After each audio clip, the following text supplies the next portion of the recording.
Gilbert and Sullivan are best known for the 14 operettas that they created together during the late 1800s. Their most popular works include The Mikado, The Pirates of Penzance, and the HMS Pinafore. Although they are mostly known for their cooperative productions, both author and composer created many other works separately before and after the operas. Gilbert wrote over 70 stage productions in his lifetime, and also satirical articles called the Bab Ballads. Sullivan composed The Tempest, a musical score to be played along with Shakespeare's play, as well as the tune to the hymn Onward, Christian Soldiers, and many other songs. Both men were noticeably successful in their fields before they met. Gilbert was recognized as one of the most original dramatic authors of his time. Sullivan was among the top-ranked English composers. Sir Arthur Seymour Sullivan was born in London on May 13, 1842. His father was an Irish band conductor at the Royal Military Chapel, and his mother was of Italian descent. Sullivan was always interested in music, and in 1854 was accepted as a chorister to the Chapel Royal. His first published composition was O Israel in 1855. And in 1856, as the youngest competitor, he won the Mendelssohn Scholarship to attend the Royal Academy of Music until 1858. He then moved on to study at the Conservatory in Leipzig. During his schooling years, Sullivan wrote pieces that gained him respect among accomplished composers, and after his schooling, he composed a multitude of other songs which brought him considerable monetary gain and such social advancement that he was not only honored by royalty, but entertained royalty in his home. In 1863, he traveled with Charles Dickens and Henry Chorley to Paris, where they met Madame de Garcia and spent considerable time with Gioacchino Rossini, the author of Barber of Seville. Sullivan was also knighted in 1883. Sir William Schwenk Gilbert was born in London on November 18, 1836, the son of a retired naval surgeon. He spent much of his childhood traveling Europe with his parents and 3 younger sisters. At the age of 2, Gilbert was kidnapped by Italian marauders and held for ransom. When he returned to London in 1849, he went to school at Great Ealing and then obtained a Bachelor of Arts degree from London University. Gilbert joined the militia for a while, then studied law after inheriting a sum of money from his aunt. He was called to the bar in 1866, but was unable to find enough clients to support this career choice. He made a change to freelance dramatic writing, which he had already somewhat begun, and was knighted in 1907. Gilbert and Sullivan were first introduced to one another in 1871, when they produced Thespis, their first work together, for a Christmas performance. It did well, but not well enough to create a sensation. They then parted ways until 1875, when Richard d'Oyly Carte needed a composer for Gilbert's libretto Trial by Jury, which was scheduled to be part of a triple bill performance at London's Royalty Theatre. After the success of Trial by Jury, Carte contracted Gilbert and Sullivan to work for him, and from 1877 to 1889 they wrote several more operas. The Sorcerer, the HMS Pinafore, Patience, The Pirates of Penzance, Iolanthe, Princess Ida. I'll play you a clip from this music also. The Mikado is probably their most well-known and best-liked opera.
have that.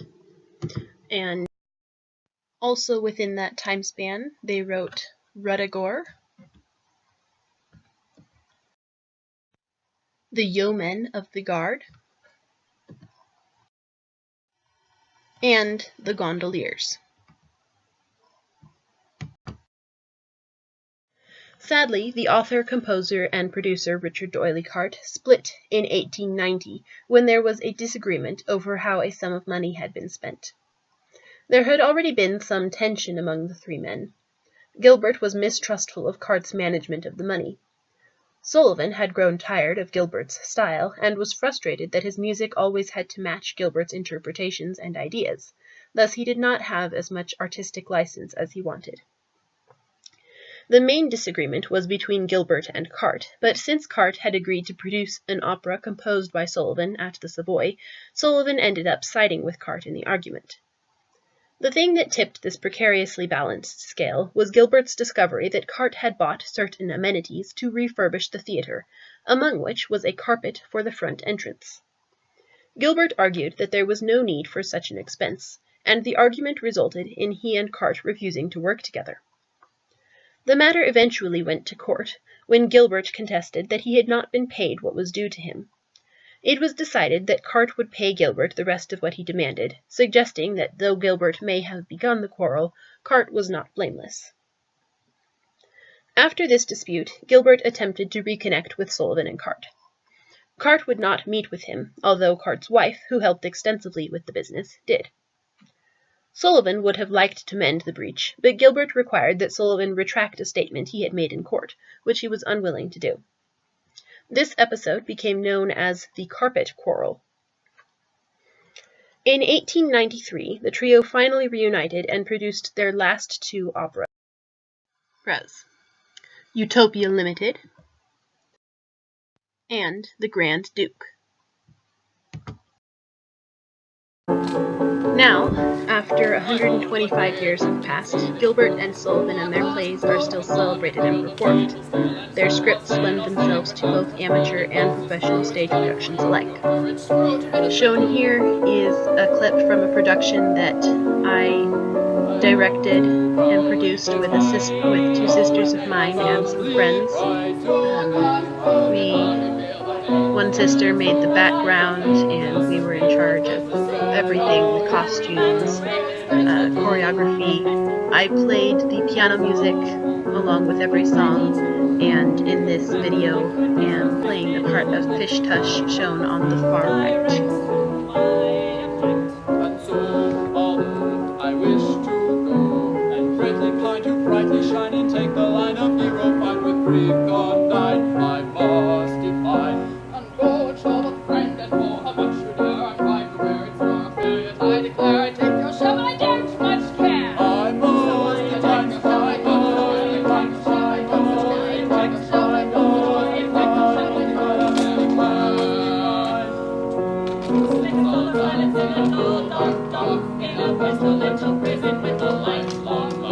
awaiting the sensation of a short, sharp shock from a cheap and chippy chopper on a big black block.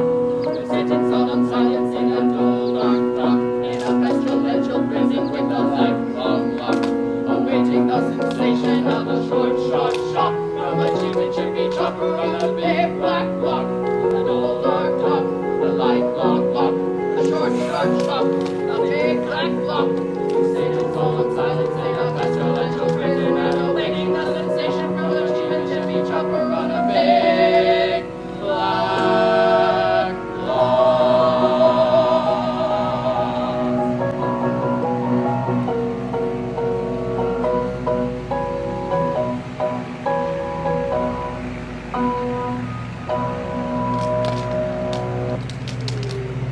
Sit in solemn silence in a dull dark dock, in a pestilential prison with a lifelong lock, awaiting the sensation of a short, sharp shock from a cheap and chippy chopper on a big black block. A dull dark dock, a lifelong lock, a short, sharp shock, a big black block. We sit in solemn silence in a pestilential prison and awaiting the sensation from a cheap and chippy chopper on a big black block.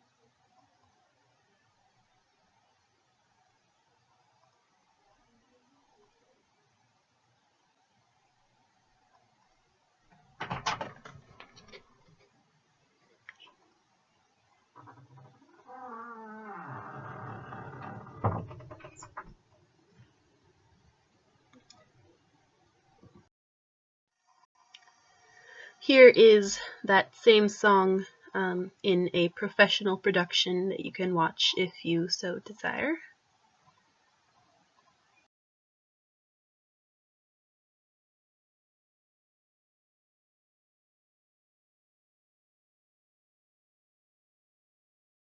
And there you have, there are also a number of societies dedicated to keeping the works alive by performing and discussing them.